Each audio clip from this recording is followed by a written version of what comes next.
Here's the deal. Your number one wealth building tool is your income.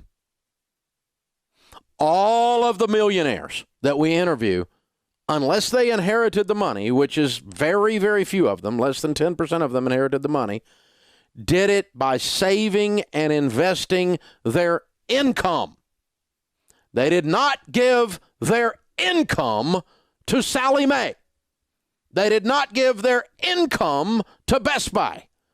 They don't get screwed around and give their income to Lexus and Toyota and Ford and General Motors and American Distress and MasterCard. Who named that anyway? It's a mathematical thing. When you give your income to someone else, you don't have it anymore.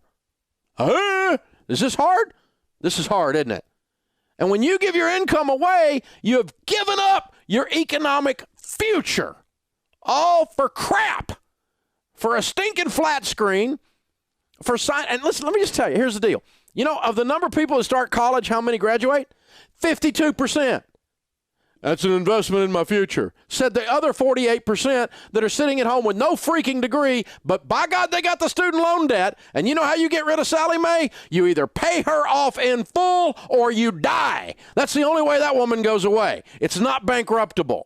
It is not an investment in yourself to borrow, even if it is an investment. We don't borrow money for investments. We don't borrow money for investments. I don't teach people to borrow money. The borrower is slave to the lender. That's what this math says. When you give up your income, when you give your income away, you have nothing. All the money comes in. All the money goes out. But by God, we're sitting around counting our Discover points. Oh, we got airline miles. Oh, Sallie Mae's been with us for 15 freaking years in our spare bedroom. All because we called it an investment. I don't understand why it's bad. It's bad because it's stupid and you're normal.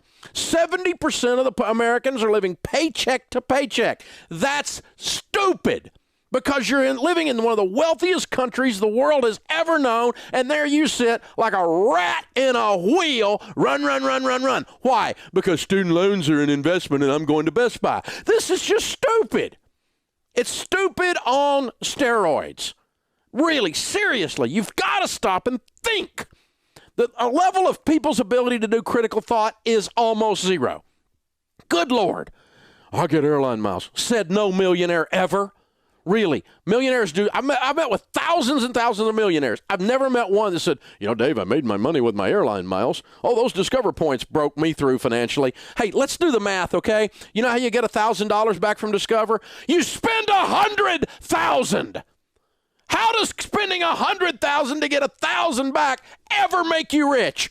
Where did you take your math class? Really? This is absolutely ludicrous. But everybody's counting their dadgum points, and everybody's trying to figure out some way I'm beating up on Chase. Chase is kicking your butt. Their building's bigger than yours, and their furniture's nicer than yours. You ought to have a clue by now. At the car, I got a car payment bigger than your house payment, some of you. Average car payment in America now is $499.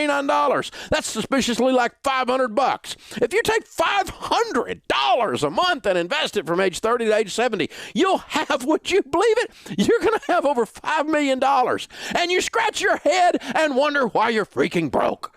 God, no wonder your students have student loans, because you're driving a dadgum $1 million car, $2 million, $3 million car. That's what it's costing you with your stupid car payment to impress somebody at a stoplight that you will never meet, and the thing's going down in value like a rock. We have to stop and think, America.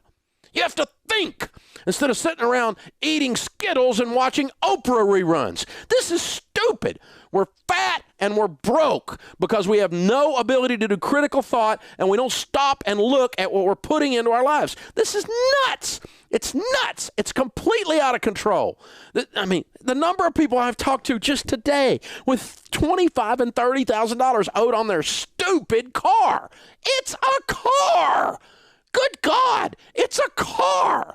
What does it do? It takes you from here to there. Now, I don't mind you having a $25,000 car. All of my cars cost more than $25,000, but I freaking paid for them, and they're a very small percentage of my life, a very small percentage of my income. Think. Seriously. So, Credit cards, stupid. Stupid. Student loans, stupid. Car payments, stupid on steroids. Borrowing money on your house to put granite countertops in. Somebody ought to smack you. That's stupid. It's stupid. You have to stop and think again. It's because you're killing yourself. You make enough money to retire a millionaire or a multimillionaire. You make enough money that your kid ought to have a college fund fully funded and they can go to school without being part of the freaking student loan crisis. But by God, you had to have a bass boat so you're $32,000 in debt because those fish were outrunning you. God, think. Quit being grown-up children walking around in grown-up bodies. Children walking around in grown-up bodies. Adults devise a plan and follow it. Children do what feels good. This ridiculous, impulsive nature of we think we're going to borrow our way into wealth it's out of control, guys. We've got to stop this.